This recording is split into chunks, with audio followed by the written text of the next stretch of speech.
Hi all അസ്സാം വലൈക്കും.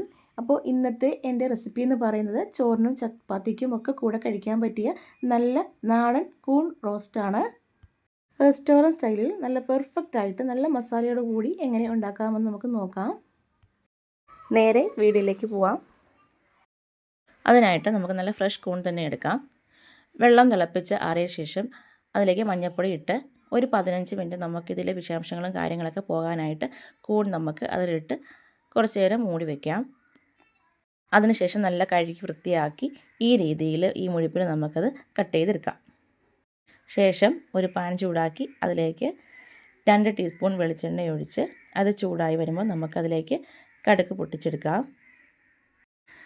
കടുക് പൊട്ടി വരുമ്പോൾ ചെറുതായി എരിഞ്ഞ ഒരു 2 സവാള നമുക്ക് അതിലേക്ക് ഇട്ട് കൊടുക്കാം. പെട്ടെന്ന് വഴന്നു വരാനായിട്ട് ആവശ്യത്തിന് ഉപ്പും കൂടി ചേർത്ത് കൊടുത്ത് നമുക്ക് ഇത് നന്നായിട്ട് ഇളക്കി യോജിപ്പിച്ചെടുക്കാം. അതോടൊപ്പം തന്നെ നമുക്ക് ഇഞ്ചി വെളുത്തുള്ളി പേസ്റ്റും കൂടെ അതിലേക്ക് ആഡ് ചെയ്ത് കൊടുക്കാം. ശേഷം കുറച്ച് നാടൻ കറിവേപ്പില ചേർത്ത് കൊടുക്കാം. ഇതെല്ലാം ഒന്ന് സെറ്റായി വരുന്നതിന് നമ്മൾ ജസ്റ്റ് ഒന്ന് ഇളക്കി കൊടുത്തതിന് ശേഷം ഒരു ചെറിയ തക്കാളി ചെറുതായി അരിഞ്ഞതും കൂടി ഇതിൻ്റെ കൂടി ആഡ് ചെയ്ത് കൊടുത്ത് ഇളക്കി യോജിപ്പിച്ച് ഒരു 5 മിനിറ്റ് നമുക്കൊന്ന് മൂടി വയ്ക്കാം. ആ തക്കാളി ഒന്ന് വെന്ത് വരട്ടെ. 5 മിനിറ്റ് ആയിട്ടുണ്ട്. നമുക്ക് തുറന്ന് നോക്കാം. കണ്ടോ, ഇത് എല്ലാം ഒന്ന് സെറ്റായി വെന്ത് അരിഞ്ഞിട്ടുണ്ട്. ഇനി ഇതിലേക്ക് ആവശ്യമായ നമുക്ക് മസാലകൾ ആഡ് ചെയ്ത് കൊടുക്കാം. 1/4 ടീസ്പൂൺ മഞ്ഞൾപ്പൊടി ചേർത്ത് കൊടുക്കാം. ഒരു 1.5 ടീസ്പൂൺ മുളക് പൊടി ചേർത്ത് കൊടുക്കാം.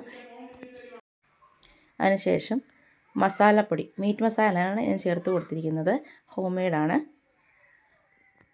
മസാലകൾ പച്ചമണം മാറുന്നത് വരെ നമുക്കൊന്ന് ചൂടാക്കിയെടുക്കാം. അതിനുശേഷം ഒരു 3/4 ഗ്ലാസ് ചൂടുവെള്ളം നമുക്ക് ഇതിലേക്ക് ചേർത്ത് കൊടുത്ത് എല്ലാം കൂടെ ഒന്ന് ഇളക്കി യോജിപ്പിച്ചെടുക്കാം. അതെല്ലാം ഒന്ന് സെറ്റായി വന്നതിന് ശേഷം നമുക്ക് മാറ്റി വെച്ചിരിക്കുന്ന കൂൺ കട്ട് ചെയ്തത് ഇതിലേക്ക് ആഡ് ചെയ്ത് കൊടുക്കാവുന്നതാണ്. കൂൺ ചേർത്തതിന് ശേഷം ഒരുപാട് നേരമൊന്നും കൂൺ ഒത്തിരി നേരം ഇളക്കാതെ ശ്രദ്ധിക്കുക. ഒരുപാട് നേരമൊന്നും കൂണ് വേവിച്ചെടുക്കല്ലേ, അപ്പോൾ അതിൻ്റെ ടേസ്റ്റ് നഷ്ടപ്പെട്ടു പോകും. ഒരു 10 മിനിറ്റ് മൂടി വെച്ച് നമുക്ക് ആവിയിൽ ലോ ഫ്ലെയിമിൽ ഇത് വേവിച്ചെടുക്കാം. അപ്പോൾ നമ്മുടെ നല്ല അടിപൊളി കൂൺ റോസ്റ്റ് റെഡിയായിട്ടുണ്ട്. ഇതിലേക്ക് ആവശ്യമുണ്ടെങ്കിൽ മാത്രം കുറച്ച് കുരുമുളക് ചേർത്ത് കൊടുക്കാം. ഓഫ് ചെയ്തതിന് ശേഷം കുറച്ച് കറിവേപ്പിലയും കൂടെ ആഡ് ചെയ്ത് കൊടുക്കാം. ഇത്രയേ ഉള്ളൂ. വളരെ സിമ്പിളാണ്. എല്ലാവരും മാക്സിമം ട്രൈ ചെയ്ത് നോക്കുക. അഭിപ്രായങ്ങൾ കമൻറ്റ് ബോക്സിൽ അറിയിക്കുക. എല്ലാവരും ചാനൽ സബ്സ്ക്രൈബ് ചെയ്യണേ. അടുത്ത വീഡിയോയിൽ വരുന്നത് വരേക്കും ബൈ.